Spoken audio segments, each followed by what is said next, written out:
오늘 함께 볼 말씀은 요한복음 21장 15절에서 17절 말씀입니다. 그들이 조반 먹은 후에 예수께서 시몬 베드로에게 이르시되 요한의 아들 시몬아 내가 이 사람들보다 나를 더 사랑하느냐 하시니 이르되 주님 그러하나이다. 내가 주님을 사랑하는 줄 주님께서 아시나이다.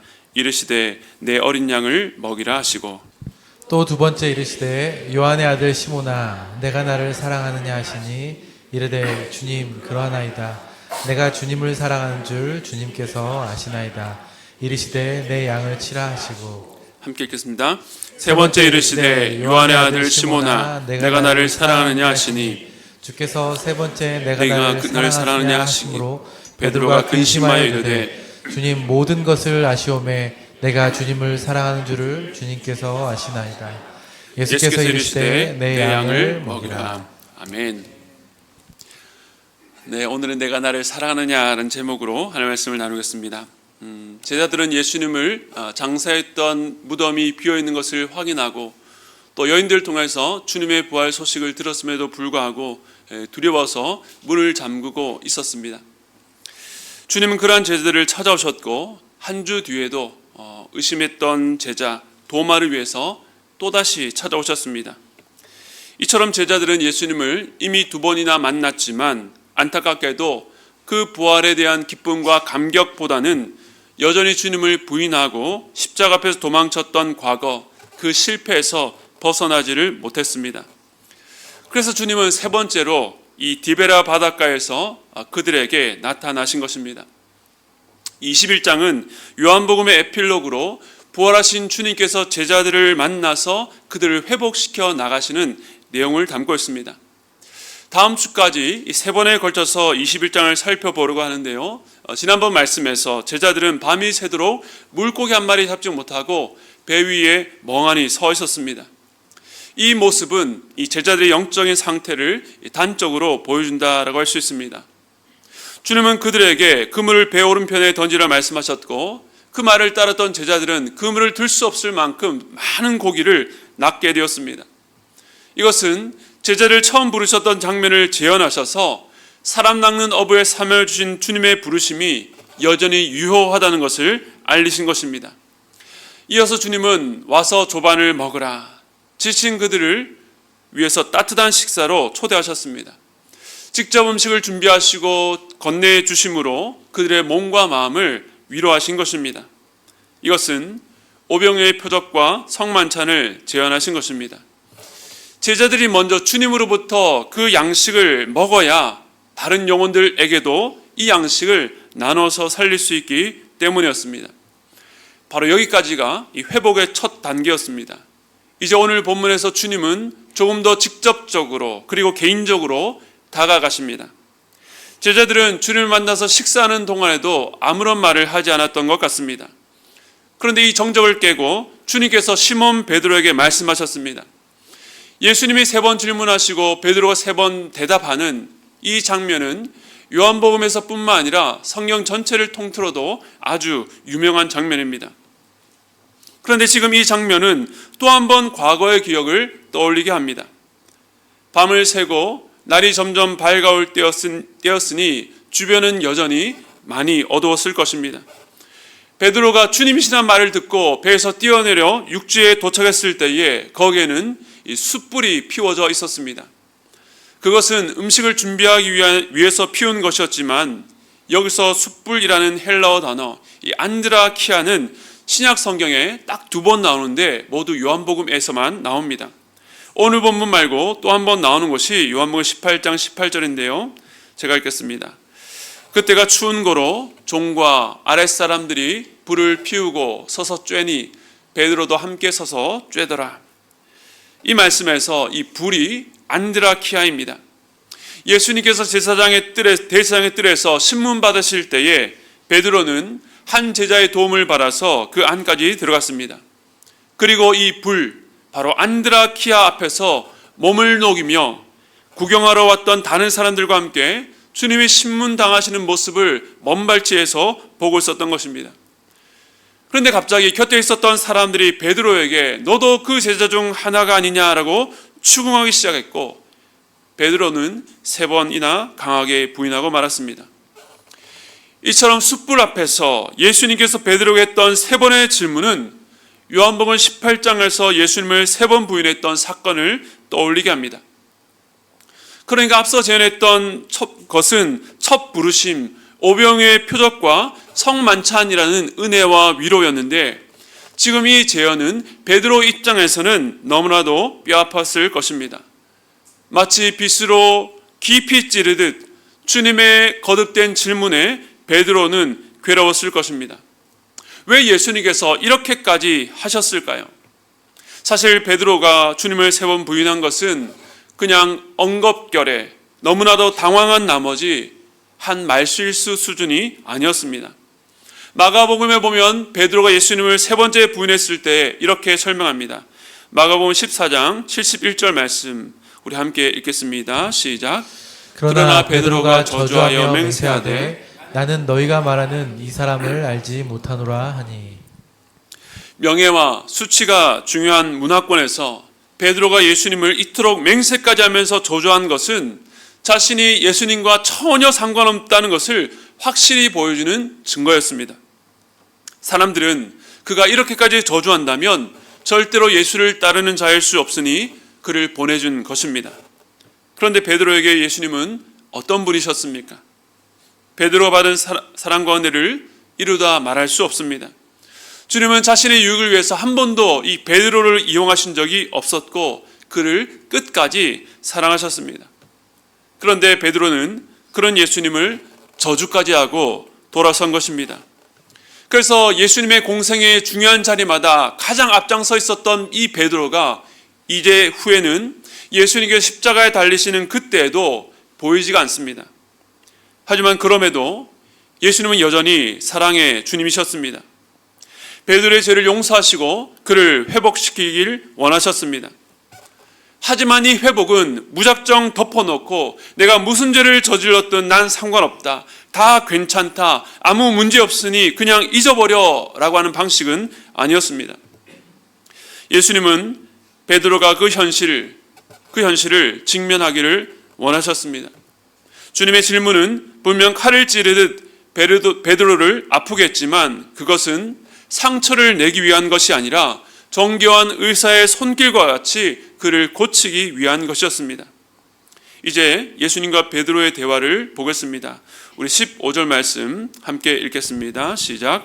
그들이 조반 먹은 후에 예수께서 시몬 베드로에게 이르시되 요한의 아들 시몬아 내가 이 사람들보다 나를 더 사랑하느냐 하시니 이르되 주님 그러하나이다. 내가 주님을 사랑하는 줄 주님께서 아시나이다. 이르시되 내 어린 양을 먹이라 하시고. 우선 눈길을 끄는 것은 예수님께서 베드로에게 말씀하시는데 그를 요한의 아들 시몬이라고 부르셨다는 것입니다. 주님은 세 번의 질문마다 그를 동일하게 불렀습니다. 그런데 이 시몬은 그의 아버지 요한이 지은 것으로 그가 어렸을 때부터 불렸던 이름, 베드로가 예수를 만나기 전 불렸던 이름이었습니다. 세례요한의 제자였던 안드레가 예수를 먼저 만나고 난 이후에 그의 형제 시몬에게 가서 우리가 메시아를 만났다라고 증언했습니다. 그리고 그를 데리고 예수님께로 갔을 때에 주님은 베드로에게 이렇게 말씀하십니다. 요한복음 1장 42절. 데리고 예수께로 오니 예수께서 보시고 이르시되 내가 요한의 아들 시몬이니 장차 게바라 하리라 하시니라. 게바는 번역하면 베드로라.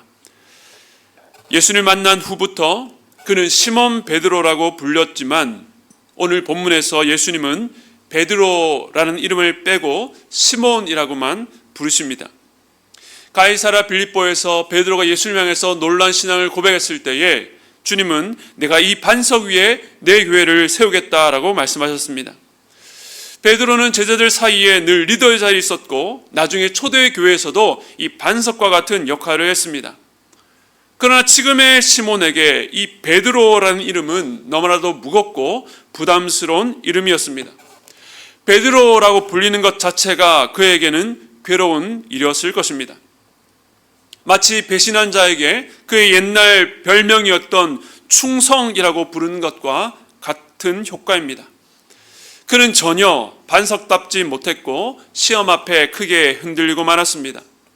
예수님께서 베드로를 자신과 만나기 전에 이름으로 부르신 것은 이제 너는 나와 관계가 없다는 뜻이 아니라 베드로의 처음 자리에서부터 그를 일으키기 위해서였습니다.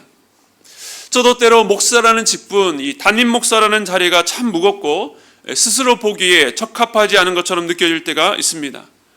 여러분들도 직장이나 가정 또 교회에서 이 엄마와 아빠라는 자리, 교사와 순장, 이 맡겨진 봉사의 자리에서 내가 과연 이 자리에 설 자격이 있을까라는 고민을 해보셨을 것입니다. 그런데 그때 주님은 우리를 이 목사로 누구의 엄마나 아빠로 어떤 직분과 직책을 맡은 자로서가 아니라 우리라는 사람을 만나기 원하십니다. 지금 주님은 먼저 베드로의 무너진 영혼을 일으키길 원하셨습니다. 우리도 마찬가지입니다. 주님은 우리가 하는 일이나 사역, 우리가 맡은 그 어떤 역할과 어떤 역할보다 우리 자체에게 관심을 두십니다. 그래서 우리를 꾸미는 모든 호칭과 계급장을 떼고 우리와 독대하자라고 말씀하시는 것입니다. 예수님은 처음부터 다시 시작하자는 뜻으로 그를 시몬이라고 부르셨습니다.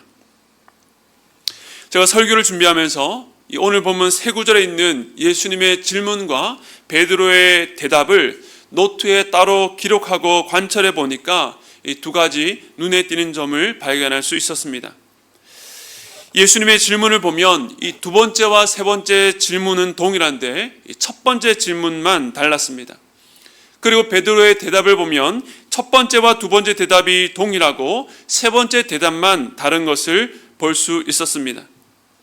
그러니까 비슷한 질문과 비슷한 대답인 것 같지만 예수님의 경우는 첫 번째 질문에 변주가 있고 베드로는 세 번째 대답에 변주가 있다는 것입니다. 오늘 이 대화 가운데 이 변주를 중심으로 살펴보려고 합니다. 먼저 예수님의 질문부터 보겠습니다. 앞서 말씀드린 것처럼 두 번째와 세 번째 질문은 같은데 내가 나를 사랑하느냐입니다. 이것이 주님이 지금 베드로와 다루려는 주제였습니다. 주님은 베드로에게 너 그날 왜 그랬니? 너 어떻게 나한테 이럴 수가 있냐라고 묻지 않으셨습니다. 인간적으로 보면 묻고 싶은 것도 따지고 또 꾸짖고 해명을 요구할 것도 많았겠지만 주님은 가장 근본적인 질문을 하신 것입니다. 그것은 바로 이 사랑에 대해서였습니다. 주님께서 우리에게 확인하고 싶은 것도 마찬가지입니다. 우리의 모든 말과 행동은 모두 주님을 향한 사랑에서 출발해야 합니다. 조금 미숙하고 실수하고 잘못할 때에도 그것이 견고한 사랑 안에 있다면 괜찮습니다. 하지만 누군가가 엄청난 희생과 헌신과 결단을 할지라도 그것이 사랑에서 출발하지 않았다면, 그 안에 사랑이 없다면 아무것도 아닌 헛된 것에 불과하고 말 것입니다. 주님은 지금 베드로에게 사랑에 대해서 질문하셨고 이 대화 전체를 감싸는 것도 연약하여 넘어진 베드로를 붙드시는 주님의 사랑이었습니다. 지금 주님은 베드로의 대답을 들어보고 그를 사랑할지 말지 결정하려는 것이 아니었습니다. 이곳 디베랴까지 오시고 그들을 위해서 식사를 준비하시며 베드로에게 내가 나를 사랑하느냐라고 물으신 것 자체가 그 베드로를 향한 주님의 사랑이 변함이 없다는 것을 전제합니다. 주님을 3번 부인했던 베드로에게 3번 사랑을 고백할 수 있는 기회를 주신 것입니다. 무엇보다 주님은 이 대화를 통해서 베드로가 지금 어떠한 사랑 가운데 있는지를 깨닫기 원하셨습니다. 다시 질문으로 돌아가서 주님의 첫 번째 질문이 다른 두 질문과 조금 다르다고 했는데 내가 이 사람들보다 나를 더 사랑하느냐라고 물으셨습니다. 그런데 여기서 이 사람이라고 번역한 단어는 사실 사물이나 사람을 가리키는 지시 대명사이기 때문에 여러 가지 다양하게 해석될 수 있지만 그 중에서 가장 유력한 해석을 따른다면 내가 이 사람들이 나를 사랑하는 것보다 나를 더 사랑하느냐라고 이해할 수 있습니다. 즉 주님은 다른 제자들보다 베드로가 주님을 더 사랑하는지 물으신 것입니다. 그런데 왜 주님은 베드로의 사랑을 굳이 다른 제자들과 비교하셔서 질문하셨을까요? 사실 이것은 이전에 베드로가 말했던 방식이기 때문입니다. 예수님께서 잡히시던 밤에 제자들에게 너희들이 곧 나를 다 버리고 도망갈 것이다 라고 하셨을 때에 베드로가 이렇게 대답했습니다. 마가복음 14장 29절 말씀 함께 읽겠습니다. 시작. 베드로가 여짜오되 다 버릴지라도 나는 그리하지 않겠나이다. 베드로의 의도는 자신의 진심을 주님께 확인시켜 드리는 것이었습니다. 정말로 주님을 버리지 않겠다는 그 마음을 믿어달라는 것입니다. 그런데 그것이 과하다 보니 옆에 있었던 제자들을 끌어들입니다. 다른 제자들이 다 주를 버릴지라도 나는 그러지 않겠다. 그 말을 했을 때에 곁에 있었던 그 말을 들었던 제자들은 황당했을 것입니다. 하지만 베드로는 자신의 진심에만 충실했고 정말로 그럴 수 있다라고 믿었습니다. 그래서 감람원에서 이 무리들이 주님을 체포하러 왔을 때에도 칼을 꺼내서 말고의 종의 귀를 자르기도 했습니다. 하지만 그는 다른 제자들보다 가장 멀리 도망갔고 가장 주님의 마음을 아프게 했던 제자였습니다. 즉 주님께서 이렇게 질문하셨던 것은 베드로의 자기 확신, 다른 사람과 비교하고 경쟁해서 주님에 대한 사랑을 증명하려는 그 높은 마음이 얼마나 무너지기 쉬운지 깨닫게 하기를 위해서였습니다. 이후에 내가 나를 사랑하느냐라고 질문을 바꿔서 두 번 똑같이 질문하신 것을 보면 주님은 너와 나 사이에 오가는 사랑에 다른 대상이 끼어들 필요가 없다는 것을 말씀하시는 것입니다. 주님을 사랑하기 위해서 베드로가 자격을 갖추거나 주님을 설득하고 증명할 필요가 없다는 것입니다. 이러한 주님의 의도를 깨달았는지 질문이 거듭될수록 그의 대답에도 변화가 생깁니다. 우선 베드로의 첫 번째와 두 번째 대답은 똑같다라고 말했는데 주님 그러하나이다. 내가 주님을 사랑하는 줄 주님께서 아시나이다 라고 말했습니다. 우선 이 대답에서 주목할 것은 뒤에 나오는 내가 주님을 사랑하는 줄 주님께서 아시나이다 라는 고백입니다. 주님을 사랑한다는 말과 달리 자신의 한 행동을 보면 부끄러워 감히 고개를 들 수 없지만 그래도 그 주님께서 제 마음을 아십니다 라고 한 것입니다. 진심대로 살아갈 실력이 없다는 것을 깨닫고 주님의 알아주심에 자신을 의탁한 것입니다. 하지만 이 대답에도 아직 베드로가 놓지 못한 것이 있습니다. 그것은 앞에 있는 그러하나이다입니다. 그 말 뜻이 무엇입니까? 제가 그래도 다른 제자들보다 주님을 더 사랑합니다. 제가 주님을 사랑합니다 였습니다. 아직 그 말을 놓지 못합니다. 그런데 이 베드로의 세 번째 대답에 변주가 나옵니다. 우리 그 부분을 주목하면서 한번 읽어보겠습니다. 17절 말씀 같이 읽겠습니다. 시작. 세 번째 이르시되 요한의 아들 시몬아 내가 나를 사랑하느냐 하시니 주께서 세 번째 내가 나를 사랑하느냐 하심으로 베드로가 근심하여 이르되 주님 모든 것을 아시오매 내가 주님을 사랑하는 줄을 주님께서 아시나이다. 예수께서 이르시되 내 양을 먹이라. 베드로의 세 번째 대답이 이 앞과 달라진 것은 그가 세 번째 질문을 듣고 근심했기 때문이었습니다. 같은 질문을 세 번 하셨기에 예수님을 세 번 부인했던 그때가 생각나서일 수도 있고 베드로 입장에서 내 대답을 믿지 못하시나라는 마음 때문일 수도 있습니다. 정확한 이유를 알 수는 없지만 이 근심 뒤에 보인 베드로의 대답을 보면 그 근심의 내용을 유추할 수 있습니다. 여기서 달라진 대답은 앞에서 두 번 반복했던 그러하나이다 라는 대답이 사라지고 그 자리에 모든 것을 아시오메가 들어갔다는 것입니다. 즉 주님의 아심에 전적으로 맡겨드리게 되었습니다. 자기 사랑의 진실함을 설득하거나 누군가와 비교해서 증명하려 하지 않고 주의 헤아림과 판단에 완전히 맡김으로 지금까지 붙잡았던 그 마지막 남은 자기 확신까지 다 내려놓게 된 것입니다. 예수님은 이 세 번의 질문을 통해 베드로의 높았던 자존심을 이 자신의 연약함과 정면으로 마주하게 하셨습니다. 그리고 이 사랑의 관계는 너의 확신이나 증명으로 유지되는 것이 아니라 너의 그 약함을 알고도 너를 포기하지 않고 여전히 사랑하는 나의 사랑 안에 있다고. 너는 여전히 나의 사랑 안에 있으니 거기에 온전히 맡기라는 것입니다. 주님은 베드로가 이 모든 과정을 거쳐야 된다는 것을 이미 다 알고 계셨습니다. 예수님께서 십자가를 지기 전 고별 설교를 통해서 가르치실 때에 베드로에게 이렇게 말씀하셨습니다. 요한복음 13장 36절에 시몬 베드로가 이르되 주여 어디로 가시나이까? 예수께서 대답하시되 내가 가는 곳에 내가 지금은 따라올 수 없으나 후에는 따라오리라. 주님은 조금 전에 이 말씀 앞에 베드로가 죽더라도 주님을 떠나지 않겠다라고 했지만 곧 닥칠 십자가 앞에서 베드로가 따라올 수 없다는 것을 아셨습니다. 그러나 그것이 끝이 아니라 동시에 후에는 따라올 것도 아셨습니다. 따라올 수 없다가 따라오게 되는 그 변곡점에 바로 오늘 본문이 있는 것입니다. 자기의 확신과 교만이 무너진 자리에서 주님의 사랑을 경험해야 참으로 주님을 따르는 자가 되는 것입니다.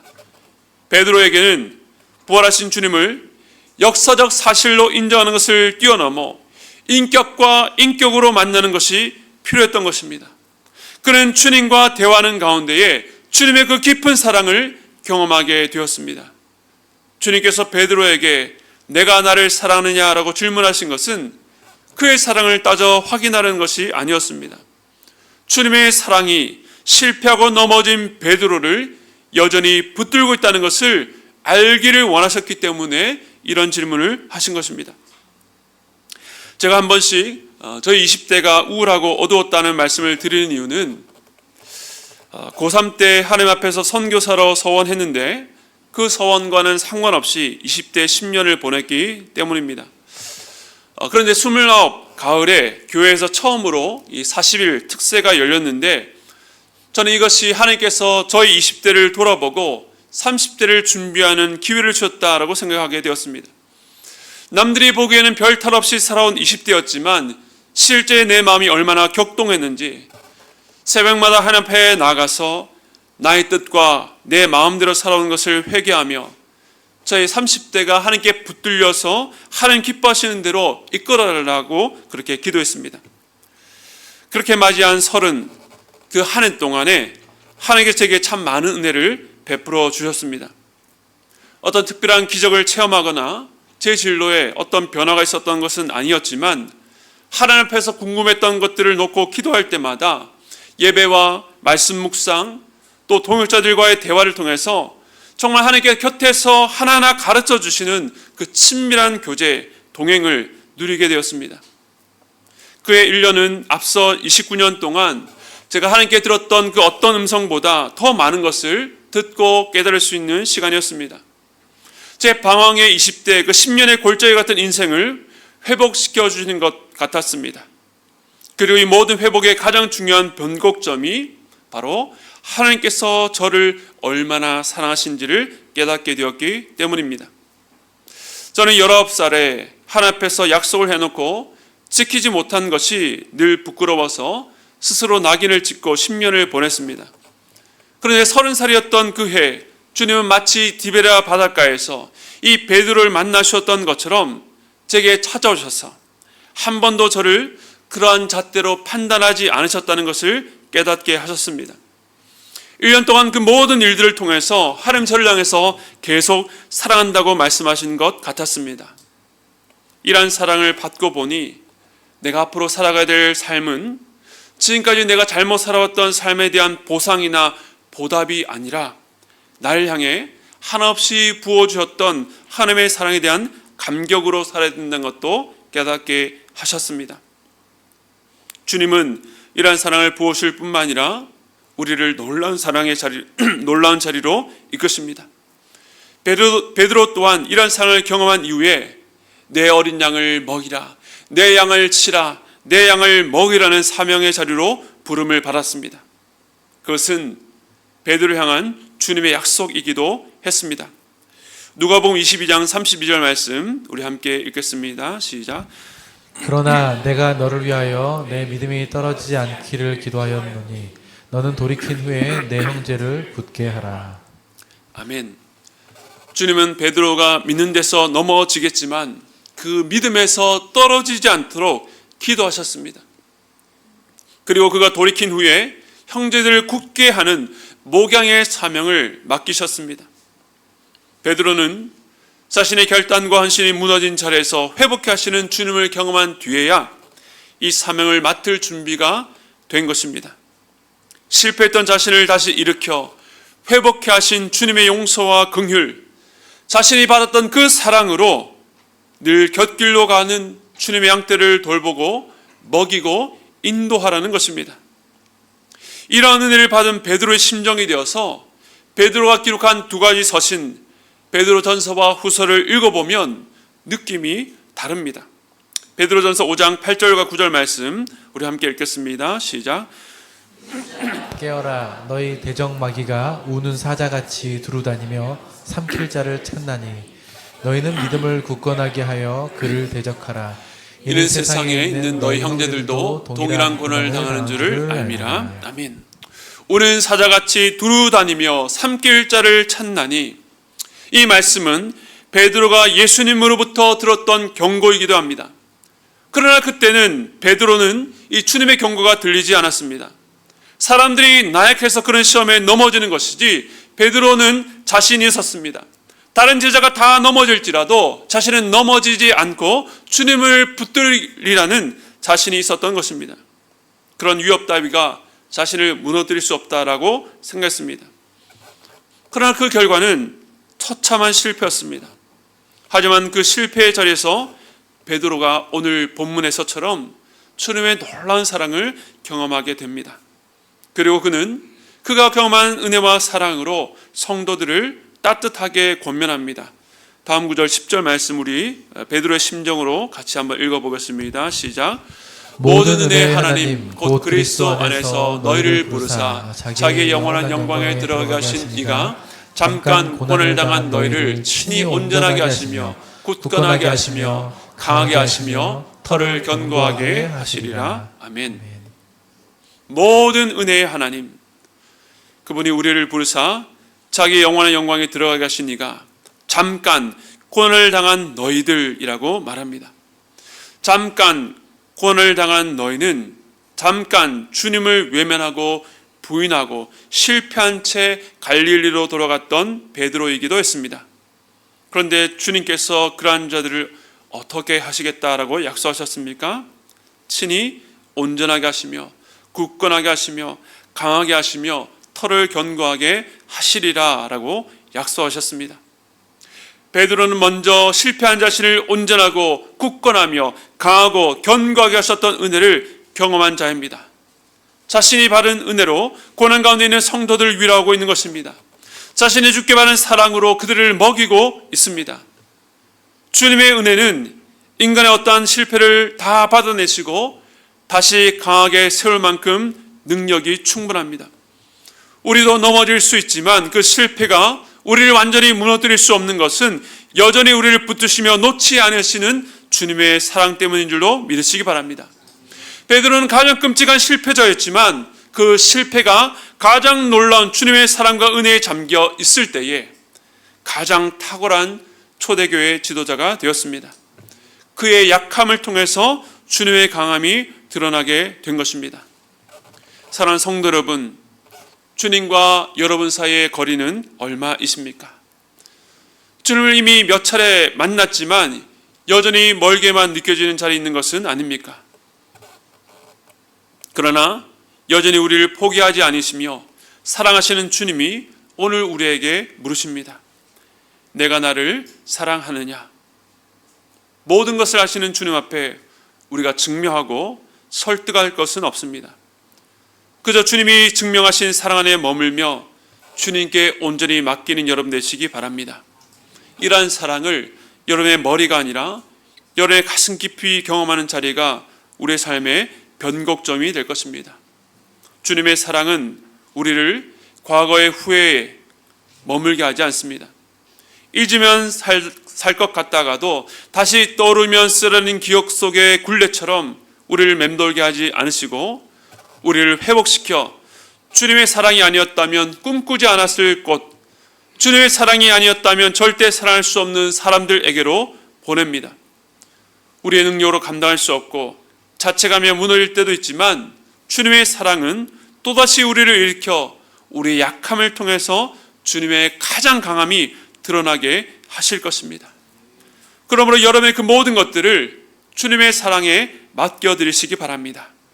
그 어떤 것도 우리를 주님의 사랑에서 끊을 수 없습니다. 그러므로 이 사랑 안에 회복하시는 여러분 되시기 축복드립니다.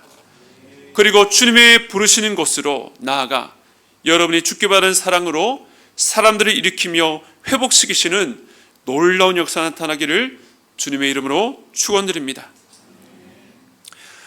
우리 시간의 말씀을 기억하시면서 주 사랑이 나를 숨쉬게 해 우리 찬양 함께 하도록 하겠습니다.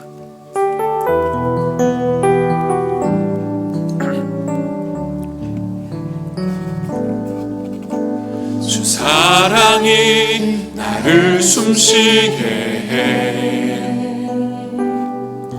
세상 그 어떤 어려움 속에도 주 은혜로 나를 돌보시며 세상 끝날까지 지켜주시네. 주 사랑이 나를 이끄시네. 주 사랑이 나를 이끄시네. 내가 갈 수 없는 그곳으로 내가 갈 수 없는 그곳으로 주의 사랑 나를 붙드시며 세상 끝날까지 인도하시네. 주님만이 내 아픔 아시며 주님만이 내 아픔 아시며 주님만이 내 맘 어루만지네. 어느 누구도 나를 향하시 주님의 사랑을 끊을 수 없네. 주님만이 내 능력이시며 주님만이 나의 구원이시네. 어느 누구도 나를 향하시 주님의 사랑을 끊을 우리 처음부터 다시 한 번 더 부르겠습니다. 주 사랑이 나를 숨쉬게 해. 주 사랑이 나를 숨쉬게 해. 세상 그 어떤 어려움 속에도 세상 그 어떤 어려움 속에도 주 은혜로 나를 돌보시며 주 은혜로 나를 돌보시며 세상 끝날까지 지켜주시네. 세상 끝날까지 지켜주시네. 주 사랑이 나를 이끄시네. 주 사랑이 나를 이끄시네. 내가 갈 수 없는 그곳으로 주의 사랑 나를 붙드시며 세상 끝날까지 인도하시네. 주님만이 내 아픔 아시며 주님만이 내 맘 어루만지네. 어느 누구도 나를 향하시 주님의 사랑을 끊을 수 없네.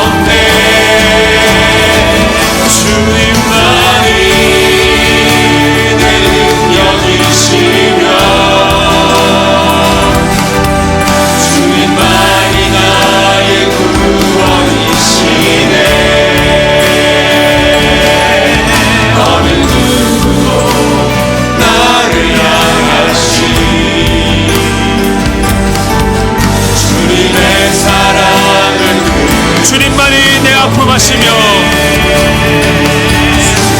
많이 내 아픔 아시며 주님만이 내 맘 어루만지네 어느 누구도 나를 향하시 주님의 사랑을 끊을 수 없네 주님만이 내 능력이시며 주님만이 나의 구원이시네 어느 누구도 나를 향하시 주님의 사랑을 어느 누구도 나를 향하신 어느 누구도 나를 향하시 주님의 사랑을 끊을 수 없네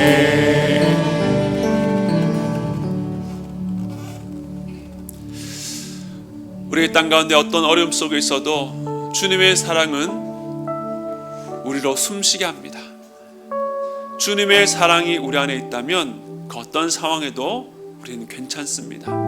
그 주님의 사랑이 우리를 위로하시며 그 주님의 사랑이 우리에게 힘과 능력과 구원이 되십니다. 우리 인생 앞에 어떤 일이 있을지 우리는 다 알 수 없지만 우리가 그 끊을 수 없는 그리스도의 사랑 안에 있다는 것을 여러분 기억하시고 그 주님께 모든 것들을 다 맡겨드리시기 바랍니다. 이 세상은 끊임없이 우리에게 자격과 능력을 증명하라고 요구합니다. 그러나 주님의 사랑 앞에서 우리가 증명할 것은 아무것도 없습니다. 왜냐하면 주님이 우리에게 자신의 사랑을 증명하셨기 때문에 그렇습니다. 그럼 우리에게 요구하신 것이 무엇입니까? 그 주님께 우리의 모든 것들을 다 맡겨드리는 것입니다. 내가 주님을 사랑한다고 내 인생에 수없이 고백했지만 그 고백대로 살 수 없었던 우리의 모습에도 불구하고 주님, 그럼에도 불구하고 내가 주님을 사랑하는 것 주님은 아시지요. 주님의 모든 것을 아시니 나는 주님께 모든 것들을 의탁하고 맡겨드립니다. 나의 미래와 나의 모든 것들을 주님 앞에 맡겨드리오니 주여, 내가 꿈꿀 수 없는 것으로, 내가 알지 못하는 것으로 주님 나의 삶을 이끌어 주시옵소서. 내가 어떤 상황 가운데서도 주님의 사랑 안에 머물 수 있도록 주여 내 안에 역사하여 주시옵소서. 우리 함께 기도하며 나아가도록 하겠습니다. 함께 기도하겠습니다. 하나님 아버지 감사합니다. 주님, 주님을 사랑하는 일에도 자기 확신과 자기가 쌓은 공로와 동료들과의 비교와 경쟁으로 증명을 했던 그 베드로가 십자가 앞에서 철저히 무너지고 그런 자신을 찾아와서 내가 나를 사랑하느냐 물으신 그 주님의 물으심 앞에서 다시금 일으켜지는 혼란 장면을 우리가 보게 됩니다. 오늘 우리를 그 베드로의 자리에 불러주시고 오늘 우리를 향해서 너의 모든 것을 내려놓고 너의 부족함과 실패도 변치 않으시는 그 주님의 사랑 안에 있음을 내가 알아라고 말씀하시는 그 주님 앞에 우리의 모든 것을 다 맡겨드리며 나아가길 원합니다. 주님, 우리가 행하는 모든 말과 행동과 일과 섬김과 그 수고에 주님의 사랑이 있기를 원합니다. 주님의 사랑에 기초하지 않고는 모두 다 무너질 수밖에 없다는 것을 깨닫게 하시고 우리가 철저히 무너진 자리에 우리를 사랑하시고 우리를 붙드신 그 은혜와 사랑을 통해서 주님의 사랑과 주님의 능력이 우리 연약한 인생을 통해서 나타나며 드러낼 수 있도록 붙잡아 주시옵소서. 주님, 우리의 가정과 우리의 교회와 우리의 직장에서 우리의 약함을 통해서 주님의 강함이 드러나게 하시고 어떤 상황 가운데서도 주님만을 의지하는 것이 우리의 힘이며 우리의 능력이라는 사실 앞에서 우리가 주님만을 의지하며 살아갈 수 있도록 붙잡아 주시옵소서. 우리가 주님의 사랑 안에 있을 때에 주께서 우리를 붙드셔서 우리가 생각하지 못했던 곳으로, 주님 원하시는 곳으로 우리를 이끌어 그곳에서 우리처럼 넘어지고 쓰러지고 주저앉아 있는 영혼을 일으켜 세우는 놀라운 자리로 부르실 줄로 믿습니다. 앞이 보이지 않아도 그 주님을 신뢰하며 주의 사랑 안에 머무는 우리 모든 성도들 될 수 있도록 붙잡아 주시옵소서.